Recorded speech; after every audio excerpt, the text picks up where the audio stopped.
마가복음 9장 14절에서 29절 말씀 중에 오늘은 20절에서 29절을 저와 여러분이 함께 교독하겠습니다. 그래서 그들이 아이를 예수께 데려왔다. 귀신이 예수를 보자 아이에게 즉시 심한 경련을 일으켰다. 아이는 땅에 넘어져서 거품을 흘리면서 뒹굴었다.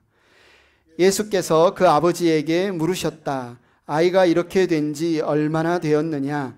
그가 대답하였다. 어릴 때부터입니다. 귀신이 그 아이를 죽이려고 여러 번 불 속에도 던지고 물 속에도 던졌습니다. 하실 수 있으면 우리를 불쌍히 여기시고 도와주십시오. 예수께서 그에게 말씀하셨다. 할 수 있으면이 무슨 말이냐? 믿는 사람에게는 모든 일이 가능하다. 그 아이 아버지는 큰 소리로 외쳐 말했다. 내가 믿습니다. 믿음 없는 나를 도와주십시오. 예수께서 무리가 어울려 달려오는 것을 보시고 악한 귀신을 꾸짖어 말씀하셨다. 벙어리와 기머거리가 되게 하는 귀신아, 내가 너에게 명한다. 이 아이에게서 나가라. 그리고 다시는 그에게 들어가지 말아라. 그러자 귀신은 소리를 지르고서 아이에게 심한 경련을 일으켜 놓고 나갔다. 아이는 죽은 것과 같이 되었다. 그래서 사람들은 모두 말하기를 아이가 죽었다 하였다. 그런데 예수께서 아이의 손을 잡아서 일으키시니 아이가 일어섰다. 예수께서 집 안으로 들어가시니 제자들이 따로 그에게 물어보았다. 왜 우리는 귀신을 쫓아내지 못했습니까? 예수께서 그들에게 대답하셨다. 이런 부류는 기도로 쫓아내지 않고는 어떤 수로도 쫓아낼 수 없다. 아멘. 잘 앉으시기 바랍니다. 여러분, 자녀들을 키워보신 분들은 아이가 아플 때 부모의 마음이 어떻든가요? 정한 형제, 우리 헨리 아플 때 막 어떻든가요? 가슴이 막 두근두근하죠. 소희 아플 때 우리 보미자매 어떻든가요? 내가 어떻게 할 수 없을 때는 막 너무 힘들잖아요. 우리 시원이가 생후 40일에 폐렴을 걸렸어요. 생후 40일, 난지 40일 만에. 그래서 병원에 입원했는데 간호사들이 피를 뽑으려고 하는데 혈관도 안 보이잖아요. 그래서 옆에서 나보고 잡으래요. 애가 막 몸부림치니까. 생후 40일애가 잡는데 너무 힘들더라고요. 제가 대학생 때 일본 단기 선교 CCC 대학생 선교회 활동할 때 일본 단기 선교를 가서 경험한 일입니다. 그때 우리 일본 단기 선교를 간 대학생들과 일본 교회 나고야 그레이스 교회 성도들이 함께 예배 드리고 있는데 갑자기 뒤에서 한 자매가 비명을 지르는 소리가 들리는 거예요. 깜짝 놀라서 이게 무슨 일이지? 막 우리 단기팀은 순간 너무 긴장하고 너무 놀라기도 하고. 그런데 일본 교회 성도님들은 전혀 놀라지 않고 한 여자 전도사님하고 한 여자 집사님이 그 자매에게 가더니 데리고 방으로 데려갔습니다. 왜 이분들은 안 놀라지? 이게 또 무슨 일이지? 나중에 예배가 끝나고 들어가 보니, 방에 들어가 보니 이야기를 해주는 거예요. 이 자매는 이 교회 다니는 성도님의 딸인데 가끔씩 이제 교회 오고 우리 한국에서 단기팀이 왔다고 하니까 왔는데 가끔 왔을 때 혹시라도 목사님이 예수님의 십자가 복음 메시지를 전하면 막 이런 발작을 하고 소리를 지르거나 몸을 떨고 막 쿵쿵쿵쿵 하는 이런 일들이 벌어진다. 이렇게 이야기를 해주더라고요. 그러면서 그 배경에 대해서도 이야기를 하는데 이분이 이 성도님이 교회에 다 오기 전에 젊었을 때 이 어린 딸을 데리고 일본의 여러 신당들, 여러 어떤 이제 신들, 귀신들을 섬기는 곳들을 찾아다녔대요. 아마 그때 이후로 이런 일들, 이 악한 영이 이 자매를 계속적으로 이렇게 괴롭혀 오고 힘들게 하는 그런 일들이 있었죠. 그래서 우리가 이제 단기 선교팀이고 가서 목사님과 이제 그 교회에서 요청을 해와서 목사님이 그 자매에게 계속 이렇게 이야기를 하는 겁니다. 예수님이 너의 구주이신 것을 믿느냐? 예수님이 너를 위해 죽으신 것을 믿느냐? 시인해라. 이렇게 하는데 악한 영이 그걸 방해하는 거예요. 막 고개를 막 젓고 막 입을 다물고 그렇게 몇 시간을 같이 기도를 한 것 같아요. 한 번이 아니라 여러 번 그렇게 기도했는데 너무나 감사하게 이 자매가 괜찮아졌어요. 괜찮아졌어요. 그리고 우리가 밖에 노방에 가서 일본에서는 이제 전도지를 찌라시라고 하죠. 이 전도지를 나눠줄 때 같이 동참하는 뭐 그런 일도 있었습니다. 그리고 그 다음에 그 겨울인가 예수님을 구주로 믿고 침례를 받았다. 이 소식도 들었습니다. 얼마나 감사하고 기쁜 일이든지. 그래서 그 다음에 또 그 교회에 우리가 단기 선교를 갔을 때 그 어머니가 그 딸은 이제 성인이 돼서 직장 생활을 하러 가고 어머니가 우리 단기팀 가운데 몇 명을 초대했어요. 홈스테이라고 그래가지고 집에서 머물면서 식사를 대접하고 아버지는 아직 교회를 안 다니시는 분이고 근데 어머니가 너무 좋아하는 거예요. 여러분이라면 어떨 것 같습니까? 여러분이 너무너무 사랑하는 자녀가 여러분이 너무너무 사랑하는 아들이 딸이 이 고통 가운데서 늘 힘들어 한다면 어떻게 해야 될까? 어떻게 해야 될까? 오늘은 믿음에 관한 지난주에도 이제 같은 본문으로 이 믿음이 무엇인가에 대해서 믿는다는 것은 무엇을 믿는 것인가에 대해서 나눴습니다. 예수님의 능력을 내가 가졌다고 믿는 것인가 아니면 예수님 그분을 믿는 것인가 를 우리가 배웠다면 오늘은 이 믿음이 우리 안에 있는 믿음이 어디에서 올까? 그건 우리 스스로 이 믿음을 만들어낼 수 있는 것인가? 아니면 우리와 전혀 상관없이 그냥 예수님이 우리 속에 말씀하시면 믿음이 뿅 하고 들어오는 것인가? 어쩌면 예수님의 제자로 예수님을 따라가는 이들에게 예수님이 이 사건, 변화산에서 내려온 이후에 경험한 이 사건을 통해서 우리는 믿음을 어떻게 가질 수 있고 자라갈 수 있고 또 표현할 수 있는지에 대해서 우리에게 가르쳐 주신 굉장히 중요한 본문이라고 생각합니다. 그래서 여러분들이 기억하기 쉽게 세 가지의 영어 단어 P로 한번 정리를 해봤습니다. 첫 번째는 pain, 고통. 아니 믿음과 고통이 무슨 상관이죠? 상관이 있더라고요. 여러분의 신앙생활을 한번 돌아봐도 상관이 있는 것 같고 저의 개인의 간증을 통해서도 그렇고 방금 전에 제가 이야기했던 그 가정, 그 자매의 이야기 속에도 이 고통이 결국은 절박함이 결국은 믿음의 삶을 사모하게 하고 요청하게 하고 그 자리에 서게 했다라는 사실을 우리가 보게 됩니다. 어떤 한 남자가 있었습니다. 이 사람에게는 아들이 한 명이 있었습니다. 근데 이 아들은 귀신이 심하게 들린 아들이에요. 어렸을 때부터 귀신이 한번 힘으로 콱 이 아들을 사로잡으면 완전히 고통스러워하는 거예요. 몸이 뻣뻣해지고 아이가 막 아프면 아빠 아파, 엄마 아파 이야기를 해야 되는데 입을 말을 못하게 입을 그냥 마비시키니까 소리도 못 내는 겁니다. 아이는 고통을 호소하고 싶은데 여러분 그럴 때 있잖아요. 꿈을 꾸면 막 악몽을 꾸면 가위 눌리면 막 으악 소리 지르고 싶은데 소리가 안 날 때처럼 이 아이는 실제로 그 고통을 소리를 입 밖으로 내지 못하는 거예요. 바로 서지도 못하고 몸이 뻣뻣해지고 거품을 흘리고 그뿐만이 아니에요. 여러분 사극에 보면 조선시대 사극에 보면 반역을 꾀하는 무리들 이렇게 할 때 어떻게 합니까? 고신을 할 때 바른 대로 이야기하면서 뭐 하죠? 불로 막 지지죠. 보기만 해도 너무 끔찍하지 않습니까? 아니면 우리나라 독재 정치 때 어디 남산 같은 데 끌려가면 어떻게 됩니까? 막 머리를 물속에 집어넣어서 막 물고문을 하지 않습니까? 이 불과 물에 던져져서 이 아이가 이 고통을 당했다. 그것도 한두 차례가 아니라 여러 차례다. 그런데 우리가 봤던 그 영화의 한 장면처럼 이 뜨거운 불에 온몸이 살이 데일 때 숨 못 쉴 만큼 턱턱 막혀오는 물속에 아이가 빠져서 곧 죽어갈 때 이 고통이 얼마나 심각했을까. 그런데도 이 아이가 살아있어요. 아직까지. 어떻게 살아있을 수 있죠? 아이 아빠 때문에 살아있지 않겠습니까? 아이 아빠의 사랑 때문에 살아있지 않겠습니까? 아이가 불 속에 들어가서 이 귀신이 던져서 막 온몸이 불이 타려고 하면 아이 아빠가 불 속에 뛰어들어서 아이를 감싸 안고 끌고 나왔지 않겠습니까?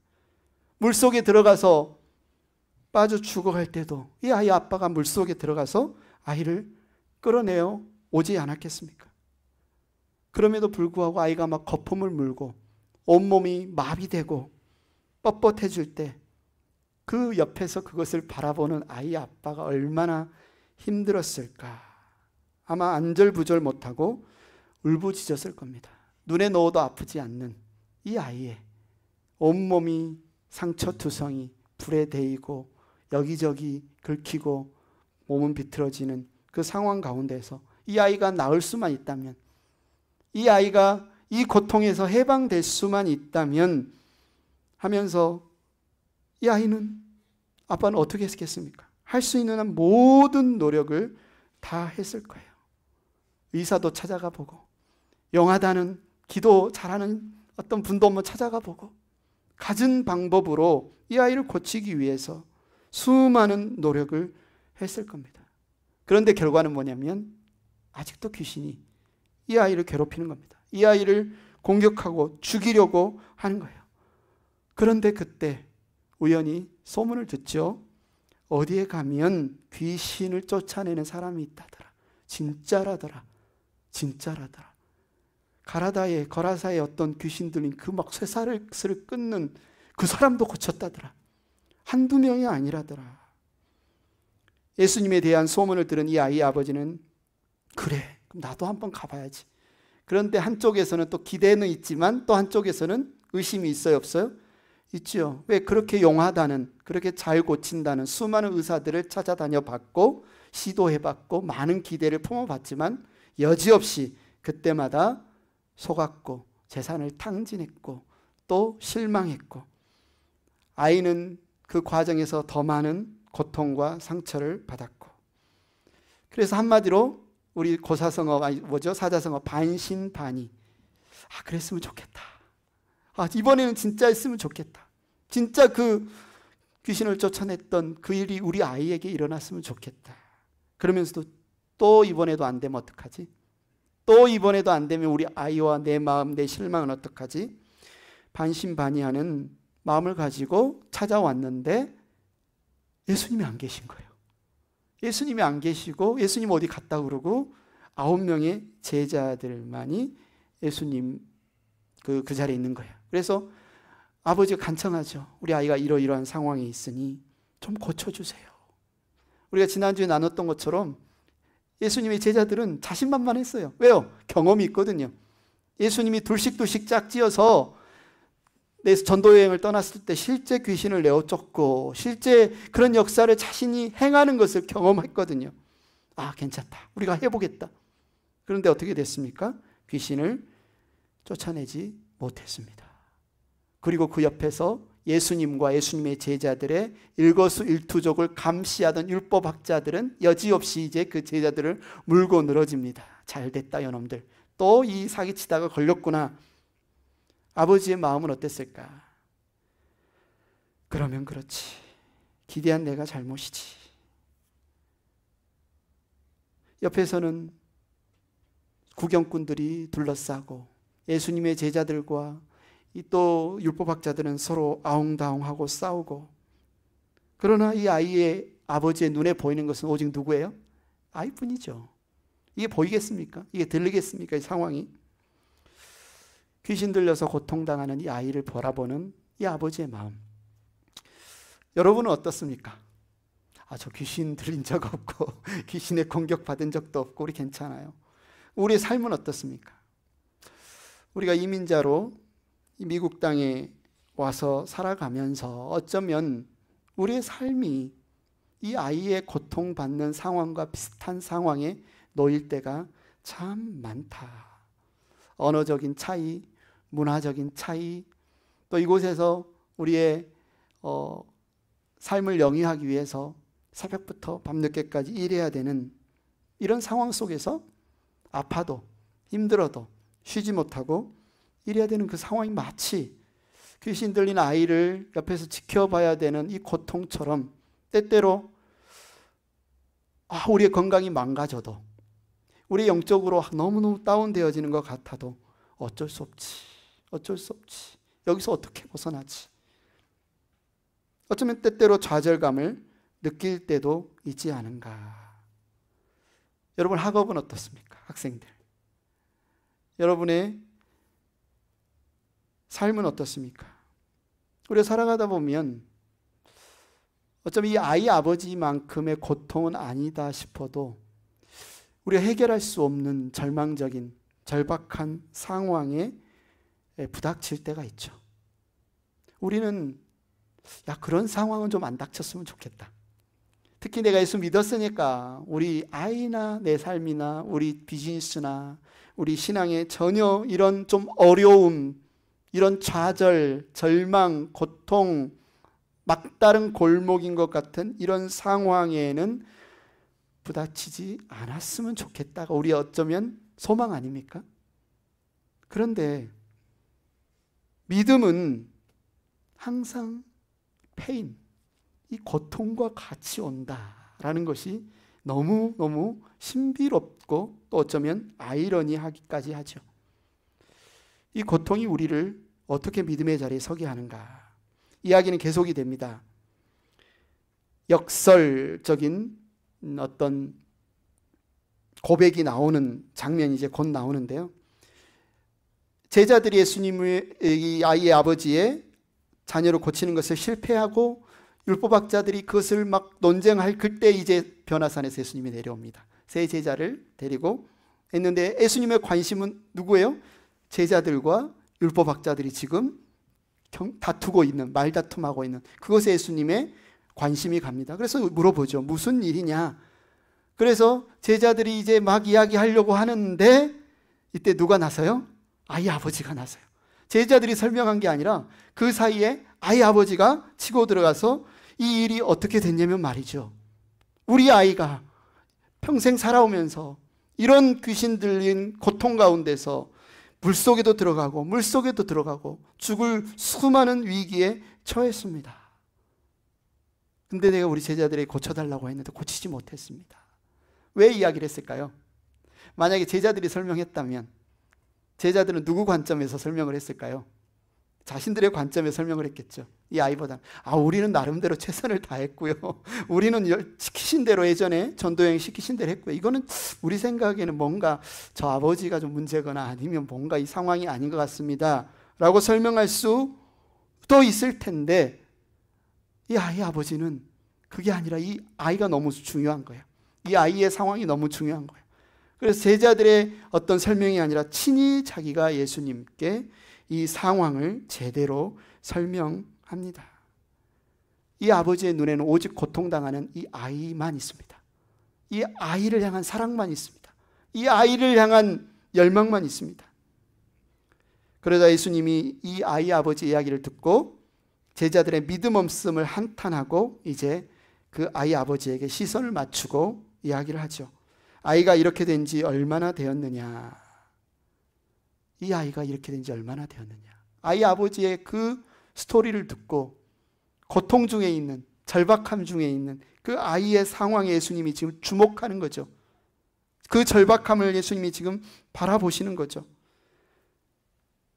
아버지는 예수님의 그 물음에 아이의 고통을 소상하게 이야기한 다음에 고백을 합니다.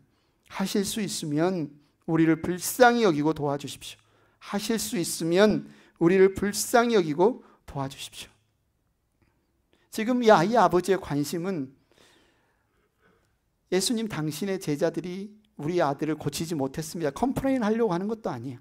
아니면 지금까지 있었던 라이프 스토리 얼마나 소상하게 아니면 생생하게 잘 묘사해서 설명하느냐, 이것도 사실 관심이 없어요. 아이 아버지의 오직 관심사나 당신이 좀 고쳐주십시오. 우리 아이를 할 수만 있으면 좀 고쳐주십시오. 그런데 하실 수 있으면 이라는 단서를 달아요. 반신반의하는 믿음 같은, 우리는 그 상황을 알 수 있습니다. 수많은 이전의 실패를 경험했고 어쩌면 우리가 처음 예수님을 믿을 때 저의 고백도 이 아버지의 고백과 비슷하지 않았나. 나에게 예수님을 소개해주고 예수님이 나를 사랑하시고 나를 위한 놀라운 계획을 가지고 계신다는 그 이야기를 들었을 때 그게 진짜라면, 그게 사실이라면 내가 묻겠습니다. 그냥 막 믿어지지가 않더라고요. 어쩌면 좀 반신반의하는 그런 믿음 고백일 수 있습니다. 하실 수 있으면 우리를 불쌍히 여겨주십시오.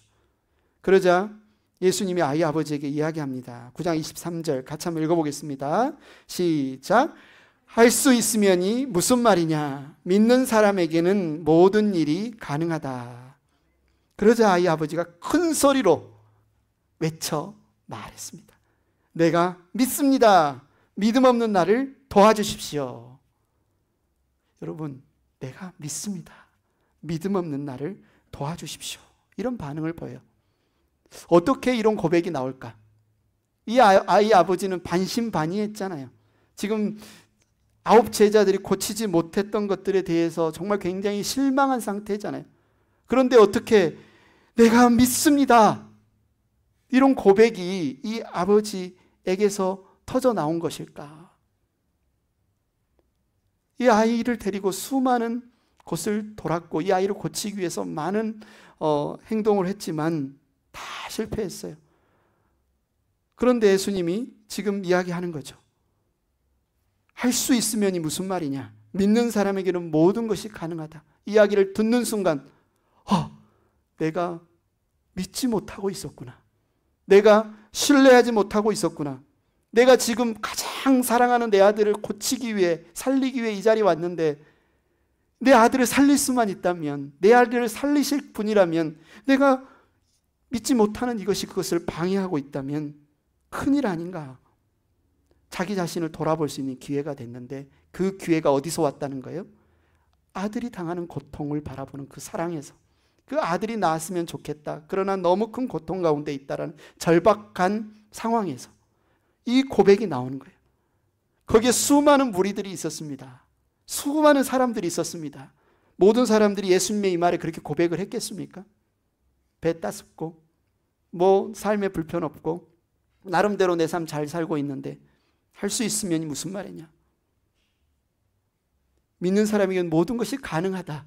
이야기 들었을 때 누군가는 콧방구를 끼고 누군가는 흥 하고 외면하고 갔겠지만 이 아이의 아버지의 절박함은, 이 아이를 향한 그의 사랑은 내가 믿습니다. 내가 믿습니다. 믿음 없는 나를 도와주십시오. 이 고백하는 자리에 서게 만들었다는 거예요. 뭐가요? 고통이, 절박함이, 그리고 사랑하는 그 사람을 향한, 내 사랑하는 사람을 향한 나의 사랑이 그냥 믿음 고백이 나온 게 아니라 이 절박함에서 내가 너무너무 사랑하는 그 사람을 위해서 여기에서 믿음의 고백이 터져 나왔다라고 하는 것을 한번 잘 살펴보시기 바랍니다. 그런데 좀 이상해요. 뭐가 이상합니까? 내가 믿습니다. 믿음 없는 나를 도와주십시오. 여러분 이상하지 않습니까? 영어로 보면 더 이상해요. I believe, help my unbelief. 이상하잖아요. 나 믿어요? 그럼 나 믿음 없는 거? 믿어요? 근데 나 믿음 없는 거 도와주세요. 너무너무 이상해요. 이게 무슨 말이지? 이거는 모순이 아닙니다. 믿는다고 하는데 믿음 없다고 고백하는 게 모순이 아니라 이건 역설입니다. 모순과 역설은 다른 말이죠. 지금 이 부모는 내가 온전히 믿습니다. 당신이 온전히 고칠 수 있을 걸 믿습니다. 그러나 내가 살아가면서 주님을 계속 붙들고 살아갈 수 있는 믿음이 없는 연약한 자임을 나는 나 자신을 압니다. 나를 도와주십시오. 고백하는 겁니다. 그러니까 어쩌면 우리는 믿는다라고 고백하면서도 또 동시에 나의 믿음 없음을 주님이 도와주셔야 함을 고백하는 게 그게 또 믿음이라는 거예요. 이게 믿음의 역설이라는 겁니다. 같은 단어를 쓰고 있는데 하나는 뭐예요? 주님이 고치실 수 있는 분임을 내가 믿습니다라는 나의 믿음의 시작이라고 한다면 나의 믿음 없음을 도와주십시오라는 것은 내가 이제 그분을 믿고 따라가는 나의 믿음의 여정 가운데 넘어질 수 있고, 그죠? 걸려 넘어질 수 있고 또 시험 들 수 있고 위협당할 수 있을 때 그때에도 내가 주님을 더 신뢰하기로 원합니다. 평생 주님을 놓치지 않기를 원합니다. 이때는 주님이 나의 믿음을 도와주시기를 원합니다. 이 고백하는 거죠. 어떤 분들이 믿음을 단순히 지적인 동의라고 생각하시는 분이 있어요. 이 사실을 믿습니까? 예수님이 당신의 구주이시고 당신을 위해 십자가에 피 흘리시고 당신을 위해 죽으신 것을 그냥 지적으로 동의한다. 믿지. 그러면 또 못 믿지. 이게 어떻게, 이건 모순이죠. 내가 믿는다고 하면서도 믿음 없음이라고 생각하면 지적인 동의라는 믿음에서는 이 사실이 서로 충돌을 일으키고 이해가 안 됩니다. 그러나 예수님이 지금 말씀하시는 믿음은 살아계신 인격체이신 그 예수님과 함께 동행하다 보면, 내가 그분을 믿고 그분을 따라갔는데 때때로 나의 연약함 때문에 그 동행함에 어려움을 느낄 때가 있을 수 있기 때문에 나는 믿습니다. 나는 믿기를 원합니다. 그런데 내가 믿는 대로 내가 순종하지 못할 때가 있습니다. 도와주십시오. 내가 믿는 대로 내가 헌신하지 못할 때가 있습니다. 도와주십시오. 안 믿는다는 말이 아니야. 나는 온전히 믿습니다. 난 분명히 믿습니다. 그러나 때때로 불안합니다. 내가 그렇게 기도하는데 우리 가족이 변하지 않을 때, 우리 남편이 변하지 않을 때, 우리 자녀들이 바뀌지 않을 때 불안합니다. 그러나 나 주님 믿습니다. 주님이 나를 구원하신 것을 믿고 우리를 구원하실 것을 믿고, 그러나 외적인 환경 때문에 불안할 때가 있습니다. 분명히 믿는데 왜 이렇게 불안하죠? 때때로 불안하죠. 이것은 불신도 아니고 위선도 아니고 긴장 상태에 있다는 거죠. 이미 예수님이 우리를 구원하셨지만 예수님이 다시 오셔서 아니면 우리를 부르셔서 그 땅에 가기 전까지 우리는 이 땅에 살아야 되잖아요. 우리가 살아가는 이 땅은 늘 우리를 흔들잖아요. 그렇기 때문에 우리는 긴장 상태에 있을 수밖에 없고 불안할 수밖에 없고, 어쩌면 오늘 내가 믿습니다, 믿음 없는 나를 도와주십시오라고 하는 이 아이 아버지의 고백이 우리가 그리스도인으로 살아가면서 우리의 믿음을 잘 표현하는 신앙 고백일 수 있다는 생각이 들어요. 우리가 믿지만 결코 우리의 힘으로 이 신앙생활을 할 수 없구나. 여러분이 멋진 요트를 빌려서 배를 타고 한번 바다를 나갔어요. 이 배는 이미 다 검증을 마쳐서 괜찮아요. 이 배가 침몰하지 않을 것을 알아요. 그런데 오늘따라 파도가 높아요. 그래서 배가 막 좌우로 엄청나게 흔들리는 거예요. 이 배가 침몰하지 않을 것을 알면서도 내 안에는 또 어떤 불안이 그때 딱 엄습합니까? 파도가 배 안으로 들어오면 어떡하지? 갑자기 내가 예상치 못한 문제가 생겨서 배가 침몰하면 어떡하지? 이런 불안이 엄습하는 것과 마찬가지로 아무리 믿음 좋은 크리스찬이라 할지라도 신앙생활하면서 온전하게 주님을 믿지만 그러나 내 힘으로 그 주님을 온전히 붙들 수 없으나 주님 도와주십시오. 이 역설이 있다는 겁니다. 그래서 이 아이 아버지의 내가 믿습니다, 이것도 진지한 고백이고요, 믿음 없는 나를 도와주십시오, 이것도 진실한 고백이다.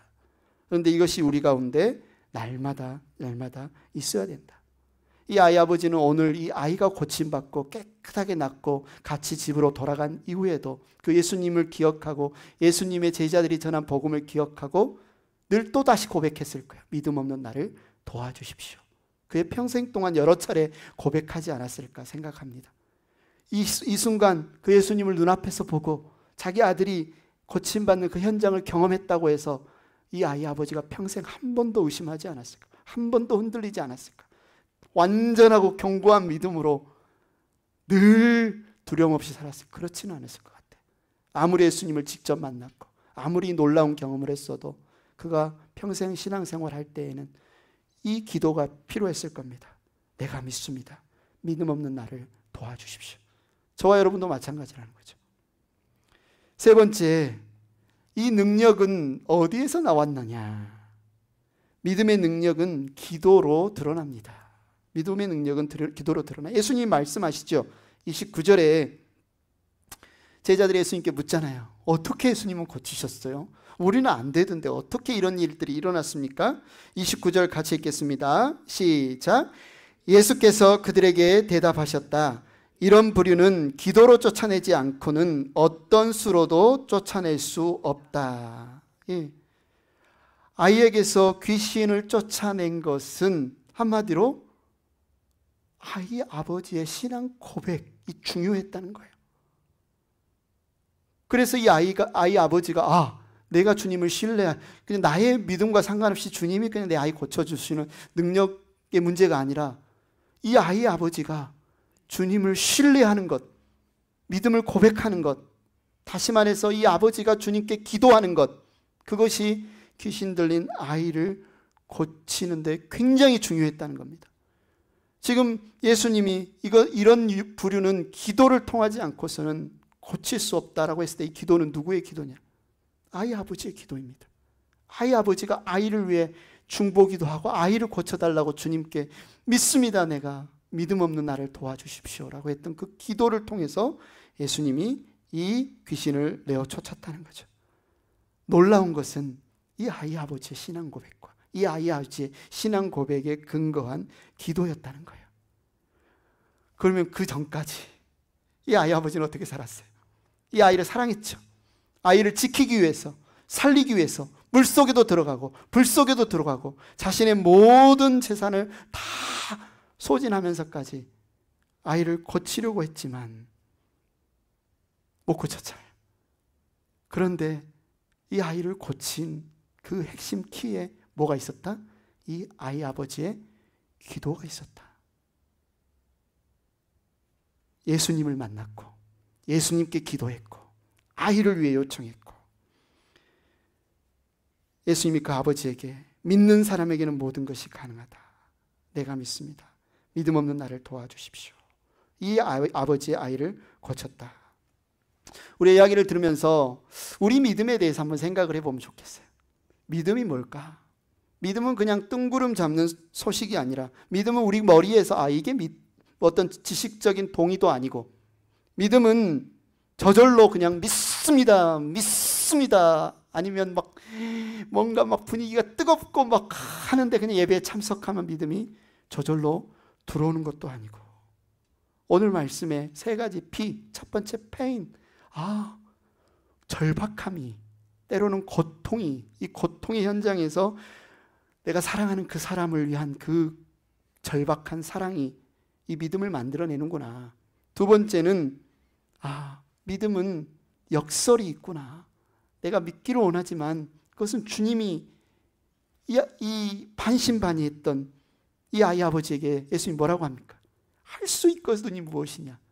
믿는 자에게 모든 것이 가능하다. 그 말씀의 씨앗이 뿌려졌을 때 이 절박한 사랑과 예수님의 말씀의 씨앗이 뿌려졌을 때 거기에서 믿음의 고백이 나오는 것을 보았습니다. 행복한 교회 가족 여러분, 여러분 어떻게 이 자리에 지금 앉아 있나요? 저는 어떻게 지금 이 자리에 앉아 있습니까? 누군가는 저와 여러분을 위해서 절박한 마음으로 기도했을 겁니다. 누군가는 저와 여러분을 위해서 절박한 마음으로 사랑하면서 이분 예수님을 알지 못하면, 이분이 정말 구원받지 못하면 정말 너무너무 고통스럽고 힘이 들고 안타까운 마음으로 저와 여러분을 기도했기에 우리는 지금 이 자리에 앉아 있습니다. 그 누군가의 그 기도의 씨앗, 그 생명의 말씀의 씨앗, 그런데 그것이 어디서 나왔냐? 절박함에서 나왔다. 이 아이가 아버지를 얼마나 사랑했습니까? 그러나 아이 아버지는 귀신을 쫓아내기 위해서 할 수 있는 게 아무것도 없었어요. 그냥 아이를 보고 우는 것밖에 없고 여기 데리고 가고 저기 데리고 가는 것밖에 없었어요. 그러면 그 당사자는 어때요? 아이는 오늘 아이가 뭘 했다는 이야기가 나옵니까? 오늘 이 사건에서 최대의 고통을 당한 사람이자 어쩌면 오늘 이야기의 최대의 수혜자잖아요. 그런데 아이가 믿음 고백을 했다거나 아이가 뭔가 결단을 했다거나 아이가 예수님께 나왔다는 무슨 저기가 없잖아요. 왜 그래요? 아이에게는 그런 능력이 없는 거예요. 아이가 예수님을 찾고 구하고 신앙 고백할 능력도 없고 정작 구원받아야 할 대상은 믿음이 없어요. 여러분이 기도하고 있는 여러분의 가족들 보십시오. 여러분이 기도하는 여러분의 지인들 보십시오.